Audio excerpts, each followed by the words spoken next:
നിങ്ങൾക്ക് ആ ദിവസം ഓർമ്മയില്ല? ലയണൽ സ്കലോണിയും സംഘവും സൗദി അറേബ്യയ്ക്ക് മുന്നിൽ അന്ന് തോറ്റുപോയ നിമിഷം. നാടും നാട്ടുകാരും ഹൃദയം കീറി മുറിച്ച ദിവസം. അയാളെ വിശ്വസിച്ച് ഞങ്ങളെ, അയാളുടെ ടീമിനെ നെഞ്ചിലേറ്റിയ ഞങ്ങളെ പരിഹസിച്ച് നാണം കെടുത്തിയ ദിവസം. കൊച്ചുകുട്ടികളുടെ കണ്ണീര് പോലും നിങ്ങൾക്കന്ന് പരിഹാസമായിരുന്നു. അത് ഞങ്ങളത് ഓർക്കുന്നുണ്ട്. അന്ന് ഈ ലോകം ഞങ്ങളോട് ചോദിച്ച ഒരേയൊരു ചോദ്യം, അതെ, എവിടെ എവിടെ നിങ്ങളുടെ മെസ്സി എന്ന്. എന്നാൽ പിന്നീട് ലോകം സാക്ഷിയായത് എന്തായിരുന്നു?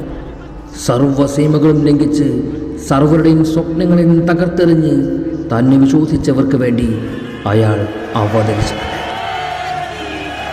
നിങ്ങളുടെ ഓരോരുത്തരുടെയും സ്വപ്നങ്ങൾ വീണുടഞ്ഞ ഖത്തറിൻ്റെ മണ്ണിൽ അവസാനം മുതിച്ചു നിന്നത് ഞങ്ങളുടെ രാജാവായിരുന്നു. ആൽബസ്റ്റെലസ്റ്റയുടെ രാജാവായിരുന്നു. ഈ രാജ്യത്തെ, ഈ ലോകത്തെ എല്ലാവരുടെയും ചോദ്യങ്ങൾക്കുമുള്ള ഉത്തരങ്ങൾ കരുതി വരുത്തിയ ദിനം, പരിഹാസനങ്ങളെ കാലപുരിയിലേക്ക് അയച്ച നിമിഷം. ഒടുക്കം നിങ്ങളെല്ലാവരും ചത്തുരഞ്ഞ മനസ്സോടെ എല്ലാതും കണ്ടു തീർത്തിരുന്നില്ലേ? അവിടെ നിങ്ങളുടെ എല്ലാ മുൻവിധികൾക്ക് മുകളിൽ അയാൾ അങ്ങനെ ഉദിച്ചു നിൽക്കുന്നുണ്ടായിരുന്നു. അവിടെ അയാളായിരുന്നു നിലാവ്, അയാൾ തന്നെ അഗ്നിയും, അയാളായിരുന്നു മരണവും ജനനവും, അയാൾ തന്നെ നീതിയും അനീതിയും, അയാൾ തന്നെയായിരുന്നു ഒടുക്കവും. അത് this is not a god story, this is god story. But there is only one God.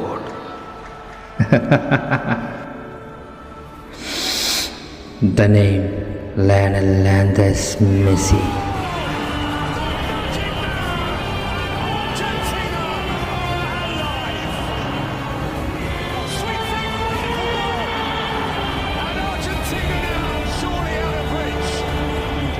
Mucho nervio, mucha ansia. Selección, mirar a tribuna y ver a mi familia. Como vos decís, hubo muchos momentos especiales, pero sí fue quizás de los más importantes. തെല്ലൊരു ഉൾക്കിടലത്തോടെയല്ലാതെ ഇന്നും കണ്ടിരിക്കാനാകില്ല ആ കളി. അതിലെ ഓരോ മുഹൂർത്തങ്ങളും വീണ്ടും വീണ്ടും കാണുമ്പോഴും ഉള്ളിലൊരാന്തരാണ്. കണ്ട കാഴ്ചകളൊക്കെ സത്യമാണെന്നറിയാം, എന്നിട്ടും നെഞ്ചു കീറുന്ന അവസ്ഥ. ബേജാറിൻ്റെ അങ്ങേത്തല കണ്ട അതുപോലൊരു മത്സരം ജീവിതത്തിൽ വേറെ അനുഭവിച്ചിട്ടേയില്ല. അനുവദിച്ച 120 മിനിറ്റും കഴിഞ്ഞ് അധിക സമയത്തെ 3-ാം മിനിറ്റ്, സ്കോർ 3-3. കളി പെനാൽറ്റിയിലേക്ക് പോകുന്നതും കാത്ത് ഞെരിപ്പോടെ കാത്തു നിൽക്കുന്ന സമയം. അന്നേരത്താണ് ഉള്ളിലൊരു ഭൂകമ്പം ഉണ്ടാക്കിക്കൊണ്ടുള്ള ഫ്രാൻസിൻ്റെ ആ നീക്കം. കൊലോ മുവാനി പന്തുമായി അർജന്റീനിയൻ നെറ്റുന്നം വെച്ചുകൊണ്ട് നീങ്ങുന്നുണ്ട്. മുന്നിൽ ഭേദിക്കാനുള്ളത് ഗോളി എമിലിയാനോ മാർട്ടിനസിനെ മാത്രം. ഗോളെന്നുറപ്പിച്ച് സ്വയം പഴിച്ച് കണ്ണു ചിമ്മി നിന്ന ആ നിമിഷത്തെ പക്ഷേ എമി അവിശ്വസനീയമാവിധം സുന്ദരമാക്കി എന്ന് പറഞ്ഞാൽ മതിയല്ലോ. കളി പിന്നീട് ഷൂട്ടൗട്ടിലേക്ക്.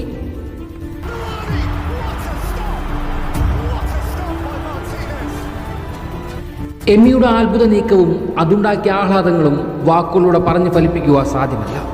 ഈ ഉള്ളവൻ്റെ അനുഭവം മാത്രമായിരിക്കില്ല അത്. ഔദ്യോഗിക നിമിഷത്തിലൂടെ സഞ്ചരിച്ച ഏതാണ്ട് എല്ലാ അർജന്റീനാരതയുടെയും അന്നേരത്തെ അവസ്ഥ അതുതന്നെയായിരുന്നു. ആ ദൃശ്യങ്ങൾ പിന്നെ എത്ര തവണ കണ്ടുവെന്ന് അറിയില്ല. റീൽസും ഷോർട്സുമൊക്കെയായി സ്ക്രോൾ ചെയ്തു പോകുമ്പോഴെല്ലാം വീണ്ടും വീണ്ടും കണ്ടുകൊണ്ടേയിരിക്കും. അതെങ്ങാനും എമിയുടെ കാൽവഴുതി കടന്നു പോയെങ്കിലുള്ള സ്ഥിതി വെറുതെ എന്ന് സങ്കല്പിക്കും. അന്നേരം തന്നെ ഉള്ളിലൂടെ വൈദ്യുത പ്രവാഹം പോലെ എന്തോ ഒന്ന് കടന്നു പോകും. അതോടെ ആ ആലോചന പോലും നിർത്തും. അത്രമേൽ വൈകാരികമാണത്. മനസ്സിനകത്ത് രാസപ്രവർത്തനം സൃഷ്ടിച്ച അത്തരത്തിൽ എത്രയേറെ മുഹൂർത്തങ്ങൾക്ക് സാക്ഷിയായ ഫൈനലായിരുന്നു അത്. കളിയുടെ ചടുലത, അടിക്ക് തിരിച്ചടി, ഉള്ളുപടയ്ക്കുന്ന നീക്കങ്ങൾ, ആകെ കൂടി ഒരു സസ്പെൻസ് ത്രില്ലർ കാണുന്ന അനുഭവമായിരുന്നു അതൊന്ന് സമ്മാനിച്ചത്. പറഞ്ഞാലും കുറഞ്ഞു പോകുക തന്നെ ചെയ്യും. കാലപ്രവാഹത്തിൽ അർജന്റീന ഫ്രാൻസ് പോലൊരു ഫൈനൽ ഇനി ആവർത്തിക്കുമോ എന്ന് പോലും സംശയമാണ്. അക്കളി കണ്ടിട്ടിന്ന് 3 ആണ്ടുകൾ തികഞ്ഞു കഴിഞ്ഞിരിക്കുന്നു. ചരിത്രത്തിൽ കണ്ടു കൊതിരാത്ത കളി ഏതാണെന്ന് ചോദിച്ചാൽ അർജന്റീന ഫ്രാൻസ് ഫൈനൽ മാത്രമേ ഉള്ളൂ ഇന്നും മനസ്സിലോട്ട് വരുന്നത്. ഇപ്പോഴും ഇനിയൊരു കാലത്തേക്കും അതങ്ങനെയാണ്. അന്നത്തെ ആ മനോഹരമായ കാഴ്ചകളെ 2 പകുതികളായിട്ട് വിലയിരുത്തിയാൽ 1-ാം പകുതി നാം നിന്ന് കത്തുന്നതായിരുന്നു.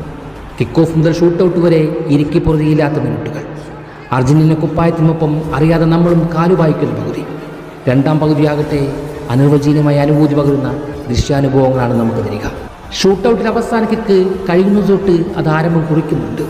കപ്പ് നോക്കി നിൽക്കുന്ന മെസ്സി, കുടുംബത്തിനൊപ്പം ഗ്രൗണ്ടിൽ ഉല്ലസിക്കുന്ന മെസ്സി, സഹകളിക്കാർ എടുത്തുയർത്തി ആഹ്ലാദിക്കുന്ന മെസ്സി, ഖത്തർ രാജാവ് അറബി പുടവയണിച്ച് കെട്ടിപ്പിടിക്കുന്ന മെസ്സി. അങ്ങനെ ആ പകുതിയെ നയനാനന്ദകരമാക്കിയ എത്ര കാഴ്ചകൾ.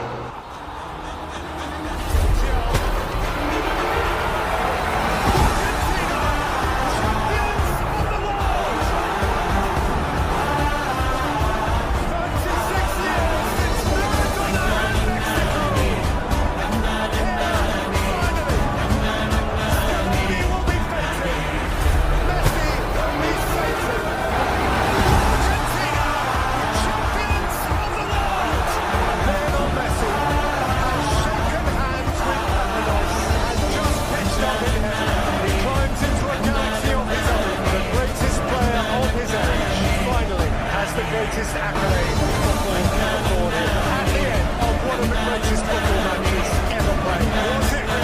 Can it be? See the tears, feel the emotion. And all those people who say he's not the greatest. ഫൈനലുകൾ നിരവധി മുൻപും കണ്ടിട്ടുണ്ട്. ജയിച്ചു കയറിയ നിമിഷം മുതൽ ആഘോഷത്തിൻ്റെ ആരവങ്ങളിലേക്ക് നീങ്ങുന്നതാണ് പതിവ്. പടക്കം പൊട്ടിച്ചും ചെണ്ട കൊട്ടിയും കൂകി വിളിച്ചും ഒച്ചപ്പാടുകളുണ്ടാക്കിയും പിന്നെ തെരുവുകളിലാണ് കളി. കപ്പ് കൈമാറുന്നൊക്കെ കാണുവാൻ നിൽക്കുന്ന ആളുകൾ കുറവാണ്. അതിനു മുമ്പേ ആഘോഷത്തിൻ്റെ തിരുതല്ലൽ ആരംഭിച്ചു കഴിഞ്ഞിരിക്കും. അർജന്റീന ജയിച്ചപ്പോൾ പക്ഷേ മിക്കവാറും പേരും സ്ക്രീനിന് മുന്നിൽ നിന്നും എണീറ്റ് പോയിരുന്നില്ല എന്നതാണ് അന്ന് കളി കണ്ടിടത്തെ എൻ്റെ അനുഭവം. ഒച്ചപ്പാടുകൾക്കൊക്കെ അപ്പുറത്ത് ആ മനുഷ്യൻ കപ്പുയർത്തി നിൽക്കുന്നത് ലൈവായി എന്ന് കാണുവാൻ തന്നെയാണ് അവിടെ കൂടിയവരെല്ലാം മുതിർന്നത്. അതിലോരോ നിമിഷവും കണ്ണു ചിമ്മാതെ കണ്ടു തീർക്കാൻ തന്നെ എന്ത് രസമായിരുന്നെന്നോ. നേരം വെളുക്കുമെന്നറിയാം, എങ്കിലും ആ രാവ് വിട്ടുപോകരുതെന്ന് ഓരോരുത്തരും കുതിച്ചുകൊണ്ടേയിരുന്നു. 4 വട്ടം ഫൈനൽ തോറ്റുപോയ ഒരു മനുഷ്യൻ, നിർണായകമായ ഒരു പെനാൽറ്റി പുറത്തേക്കടിച്ചതിന് പഴികളേറെ കേട്ട മനുഷ്യൻ, സമ്മർദ്ദങ്ങൾ താങ്ങാനാകാതെ വിരമിക്കൽ പ്രഖ്യാപിച്ച മനുഷ്യൻ, ഒടുക്കം ഖത്തറിൽ നിറഞ്ഞ ശോഭയോടെ കാണാൻ കഴിഞ്ഞ അതേ മനുഷ്യൻ. മെസ്സി അതുപോലെ വെളിച്ചം തെളിഞ്ഞ് അതിന് മുൻപൊന്നും കണ്ടിട്ടില്ല. കോപ്പ പോലും അയാൾ അതിൻ്റെ പകുതി ആവശ്യപ്പെടുത്തിയിട്ടില്ല.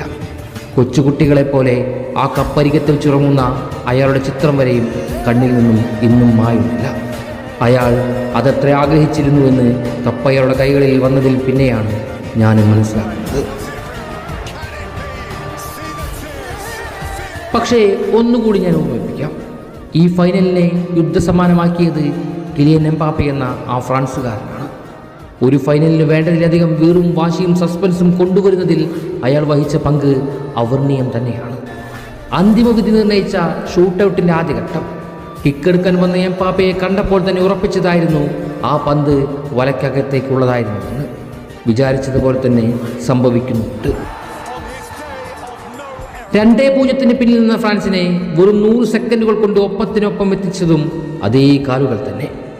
ഒരു അർജന്റീന ആരാധകനും നെഞ്ചെടുപ്പോടെ അല്ലാതെ ഓർക്കാനാകാത്ത 2 വെടിയുണ്ടകൾ തന്നാണ് അദ്ദേഹം ആ ലോകകപ്പ് അവസാനിപ്പിച്ചത്. വാസ്തവത്തിൽ ഫൈനലായതും അവിടെ മുതലാണ്. ലുസെൽ സ്റ്റേഡിയത്തിലെ ആ മരണക്കളിയെ അവസ്മരണീയമായ ഒരു ഫുട്ബോൾ ഏടാക്കി മാറ്റിയതും മെസ്സി ആയിരുന്നേയില്ല, സാക്ഷാൽ കിലിയൻ എംബാപ്പെ തന്നെയായിരുന്നു. ആ രാത്രി താണ്ടിയവർക്ക് അതിന്നും ഓർത്തെടുക്കാനാകും.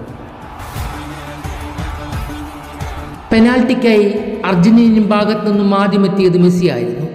പക്ഷെ അദ്ദേഹം പുറത്തേക്കടിക്കുമോ എന്നൊരു ഭയം ആരാധകരുടെ മനസ്സിൽ അങ്ങനെ തളം കെട്ടിക്കിടന്നു. പക്ഷേ വളരെ ശാന്തമായി എടുത്ത ഇടംകാരൻ ഷോട്ട് പോസ്റ്റിൻ്റെ ഇടതുമൂലയിലേക്ക് ചെന്ന് തറയ്ക്കുന്നുണ്ട്. പോസിറ്റീവ്. പിന്നീടെത്തിയ കോമാണ്ട ഷോട്ട് എമിയുടെ നെഞ്ചിൽ തട്ടി പുറത്തു പോയതോടെ പ്രതീക്ഷയുടെ പുതിയ കിരണം കൂടി കണ്ടു.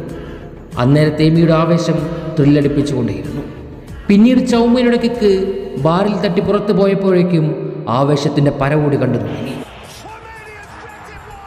എന്നാൽ ആ സമയങ്ങളിൽ പക്ഷെ ഗ്രൗണ്ടിൽ അപ്പോഴും ശാന്തനായി കണ്ട ഒരാളെ ഉണ്ടായിരുന്നുള്ളൂ.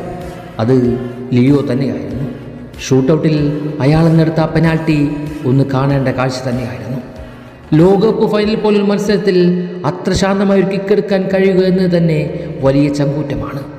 ശാന്തതയായിരുന്നു അയാളുടെ കരുത്തും ചങ്കൂറ്റമെന്ന് ആ നിമിഷം പറയാതെ പറയുന്നുണ്ട്.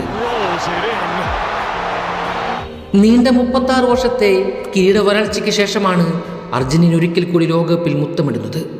കളർ TV വന്നതിൽ പിന്നെ നിങ്ങൾക്കൊരു കപ്പുണ്ടോ എന്ന് ചോദിച്ചവർക്കൊക്കെയുള്ള മറുപടി കൂടിയായിരുന്നില്ലേ അത്.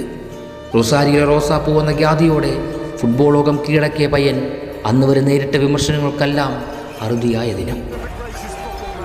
എന്നാൽ പക്ഷേ അവരുടെ എല്ലാമായ മറഡോണ ഇത് കാണുവാനുണ്ടായിരുന്നില്ലല്ലോ എന്ന സങ്കടം മാത്രമായിരുന്നു ആ ജനതയിൽ ആകെ ബാക്കിയുണ്ടായിരുന്നത്. ഫുട്ബോൾ ഭ്രമം ഏറെ നിറഞ്ഞ രാജ്യത്തിൻ്റെ ട്രോഫി പട്ടിണി അകറ്റുവാനും ആ ജയം കാരണമാകുന്നുണ്ട്. അർജന്റീന പക്ഷേ അതിൻ്റെ ഭൂതകാലങ്ങളെക്കുറിച്ചൊന്നും ചിന്തിച്ചിരുന്നില്ല. ആ ജയത്തിലങ്ങനെ അവർ നിറഞ്ഞാടിക്കൊണ്ടേയിരുന്നു. റൊസാരിയോ മുതൽ ബ്യൂണസ് ഐറസിലെ സ്തൂപത്തിന് താഴെ വരെ പാരാവാരങ്ങൾ പോലെ ആളുകൾ നിറഞ്ഞൊഴുകിക്കൊണ്ടിരുന്നു. അതേസമയം ഫ്രാൻസിന് നഷ്ടമായി പോയത് മറ്റൊരു മുഹൂർത്തത്തിനുള്ള അവസരം കൂടിയായിരുന്നു.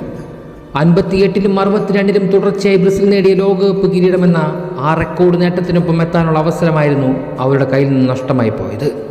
2018 ലോകകപ്പ് നേടിയ ഫ്രാൻസ് 2022 അത് ആവർത്തിച്ചിരുന്നുവെങ്കിൽ കാൻട്രികളുടെ ആ ചരിത്രത്തിനൊപ്പം ചേരാമായിരുന്നു.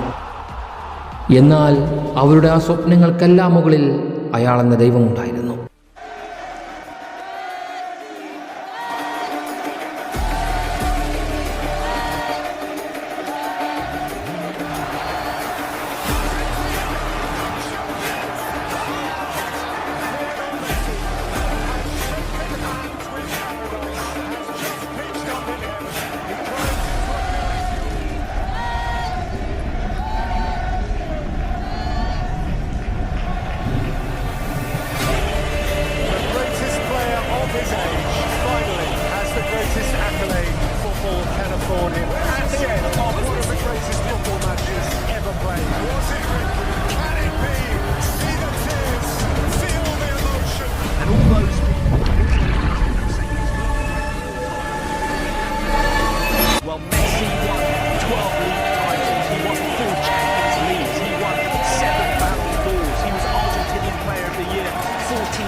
Me encanta lo que hace.